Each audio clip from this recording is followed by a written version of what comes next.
Welcome, everyone. Welcome to our vUnite session on the technical alliance partnerships we've built at One Identity. This is going to be a technical alliance review. I'm your host, Rob Krawczyk, and with me is Bruce Esposito.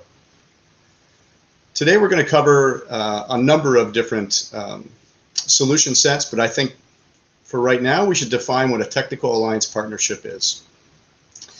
So a technical alliance partnership or program is essentially a way for us to come to some sort of agreement with another technology provider to create synergy between the two organizations' products.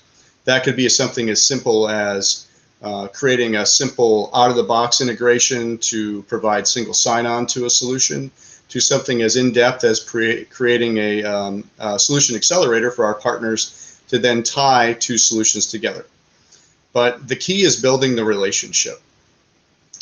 Today we're going to highlight three separate organizations that we've either built a solution set with as a cooperative effort, we've combined out-of-the-box capabilities into technical briefs and solution accelerators, or we've taken it upon ourselves to develop something that will help our customers and our business partners with their implementation, which in this case would be ServiceNow.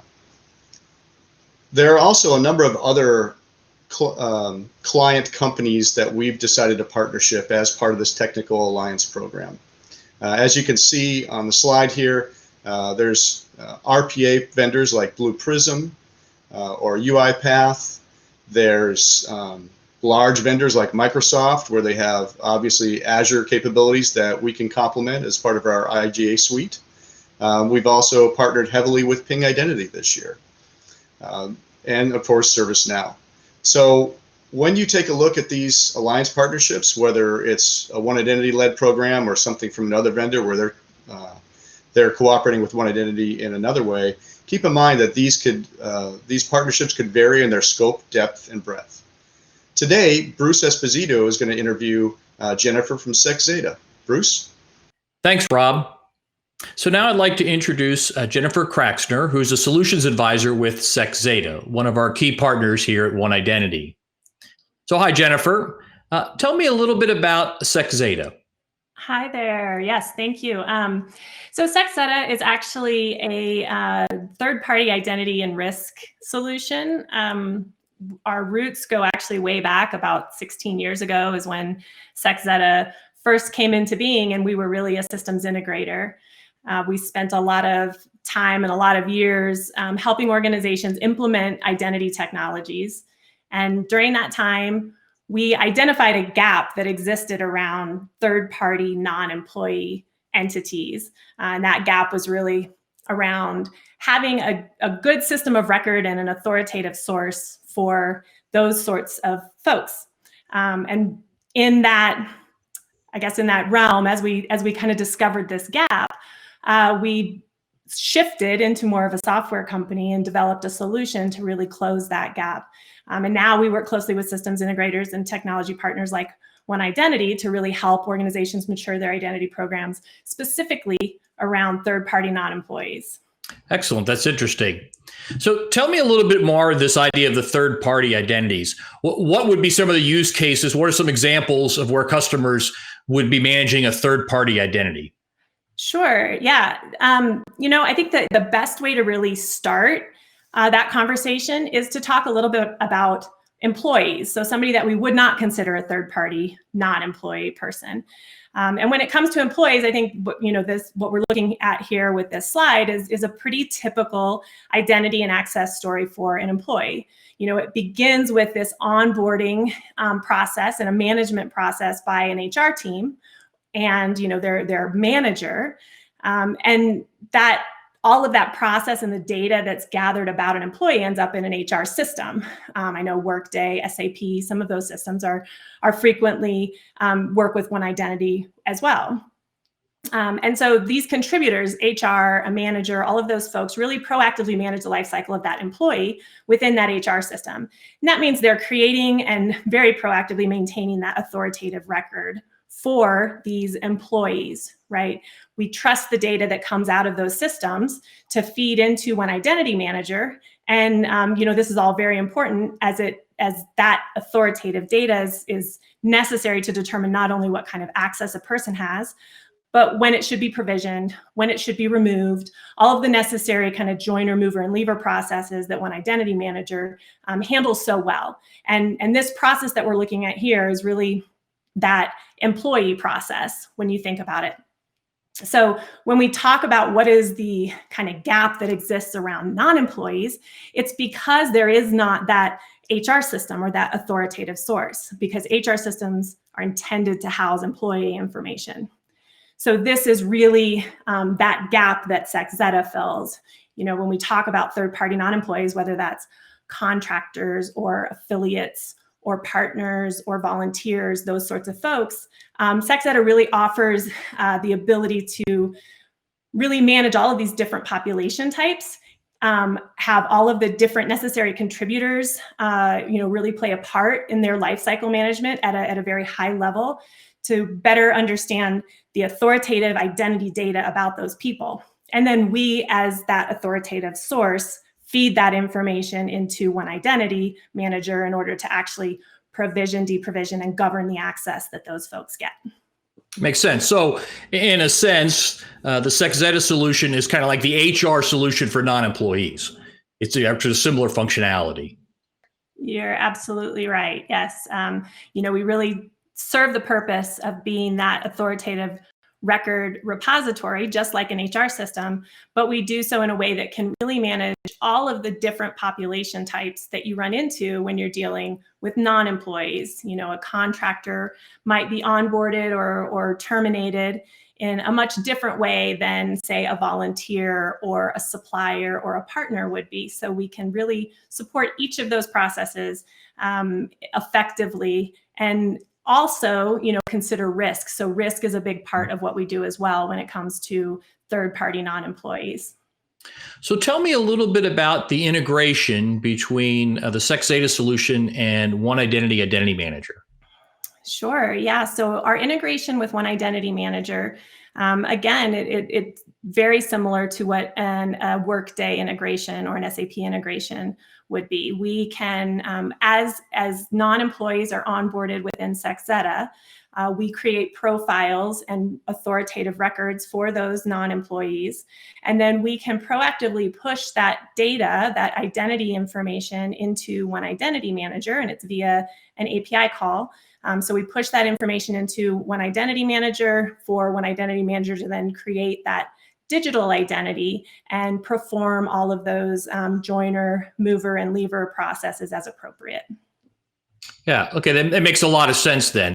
Because I know sometimes customers have tried to build that functionality for non-employees within Identity Manager, which you could do, but it becomes a large custom project. Having the SecZetta solution does it, it's kind of just all there, turnkey, plugs right in like you would another application, and be able to feed and manage those unique identities to that environment. And so I also assume then, obviously, so SecZetta is managing the identity, and then One Identity Manager obviously does what it normally does, like with an employee. At that point, it can handle provisioning, to your point, approvals, and all the general functionality that the identity management system would do for an employee. It can handle the same kind of workflows or whatever for non-employee type users. You're absolutely right. So Jennifer, what are the key benefits, to kind of summarize, of integrating SecZetta and One Identity Manager together? Yeah. Really, it's very straightforward. Key benefits are, as we've talked about, life cycle coordination. So being able to really understand the coordination and coordinate the life cycle of these non-employees, and doing so via API actions, being able to really communicate that to One Identity Manager in a very real-time way. So not in a necessarily a scheduled, waiting once a day to download and import new identities and new profiles. We also enable risk-based decisions, which are extremely important when it comes to third-party organizations and third-party non-employees. And SecZetta is also a no-code solution. So all of the integration with One Identity Manager is actually a configuration within our system. It's not something that has to be coded and customized in an implementation in order to take advantage of it. And then there, of course, is relationship management, really understanding all of those contributors, from internally, the sponsors, the procurement office, the project managers, everybody that's really part of potentially a third-party organization relationship. We're able to really track that relationship and provide that information to make make certifications and different attestations much simpler downstream within One Identity Manager. And that really speaks to that collaboration piece as well. Excellent. Well, thank you for your time today, Jennifer. We appreciate you helping us understand our partnership with SecZeta better. Yes, thank you very much for having me. This has been great. So now you've heard from Bruce and Jennifer. Thanks, Jennifer, from SecZeta. She's done a great presentation, and we're really excited about that solution that they're offering through our with our IGA program. Next, we're going to talk to Barbara Amin, who's with Ping Identity. As some of you may know, we entered a TAP agreement with Ping Identity April 2020, and we've been working on solution briefs and white papers around synergies between our two solution sets. The TAP partnership with Ping has been a highlight of our year this year. We found in approaching them that we've had a lot of overlap from a customer and partner perspective, and our products complement each other very well. Barbara, thanks for joining us. How do you feel about TAP agreements with IGA partners and other vendors, and is that something that Ping looks forward to doing, and what's your perspective on that? Morning, Robert. Thank you for having me. TAP is actually very, very important for Ping, the TAP agreements, our partnership, the alliance partnership agreements. And the main reason is that what do they say? It takes a village to raise a child. Well, it takes multiple technical controls and multiple partnerships and multiple vendors working together to get the IAM system or get your security right. We all bring different aspects and different areas to to that control plane, and and sometimes customers have different needs or different scenarios where they might already have one of our products, one of your products, or somebody else's product already working and providing them some value, and they want to enhance that value or increase it or broaden the scope. So there is ample room for working together and making things interoperate. And that's also the reason that we all like using standardized protocols. It always reminds me of when the industrial age started. Before that, you were making all these widgets, and everything was done by hand, which means that there wasn't precise machining, and every part was different. And then when we started machining things, everything was turned into a widget, and you could have interchangeable parts. And that's what the value of standards is, so that we all can work together, and customers get better value from that.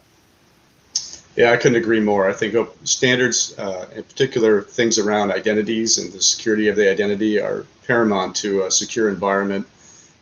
And it gives the customer the ability to add or remove pieces as needed as their environment evolves. We've heard of digital transformation and how that's moving forward into the cloud, and then the question of hybrid or pure SaaS, or are they hosting on-prem?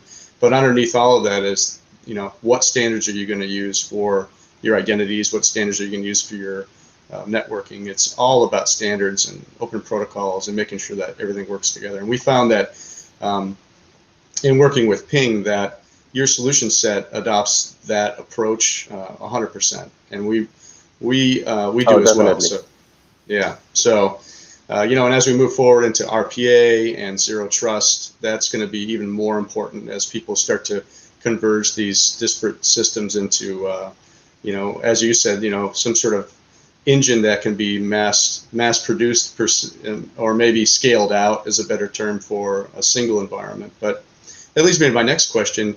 how do you view IGA in the context of a zero trust model? So is that something that's important, do you think? Yeah. Because remember that zero trust is a layered approach. It's a defense in depth approach. You and I have had this discussion before, right? That it's not about being inside the wire. You might be inside the wire, but you still can be challenged, and you do need to provide some mechanism and some type of authority or some type of trust that the system can appreciate and the system can rely on. So entitlements go hand in hand with that whole model, because especially if you can have your entitlement system be intelligent enough to make real-time changes. Access enforcement can only work based on the entitlements that were granted or not granted. So you can deploy an access enforcement system all day long, but if you don't have the entitlements set correctly, the access system will enforce those incorrect assignments perfectly, and you still have a problem. So yeah, exactly. So what's the old term? Garbage in, garbage out. So having IGA as a core to address policy changes and to validate through attestations and access reviews, and that's all incredibly important to a modern environment where you have multiple identities, particularly as you add RPA into the process, because now you have these robotic processes making decisions outside the purview of a human. And what happens if those are compromised? You need to have some sort of validating policy engine in place to manage that. Yeah, I agree 100%. I think IG and IAM are just, they're two sides of the same coin as far as that's concerned. So definitely. I guess, in closing, we from One Identity look forward to working with Ping Identity. I think that you guys have a great solution set, and you definitely, as I've heard it again and again from our larger, a lot of customers, not just large customers, they have Ping solutions. They'd love to see us work together, closer together with you guys to develop solution briefs and integrations where it makes sense using the open standard approach. And I know we look forward to working with you further. So, I think that's all we'll need from you today, Babar, but I'm sure we'll see each other again. What we're going to be doing next is looking at a solutions accelerator we developed for ServiceNow. Thanks, Babar. Thank you, Robert. Thank you. And if you talked about having joint, so I think there's a joint page also that we have on the Ping Identity side for you guys, a partner page, and that I believe lists the integration, lists the solution brief. So yes, definitely looking forward to being able to do more, especially during the lifetime of the session itself, and how we can make things even more dynamic from an entitlement grant perspective. Yep, absolutely. Thank you so much. Thanks. We'd like to thank everybody for attending this session. I hope you found this as valuable to you as it is for us. We're very excited about what the future holds for these partnerships and working closer together with all these different excellent companies. Again, we're trying to add value and offer as much as we can to our customers and our partners. And we really appreciate you attending. Thanks.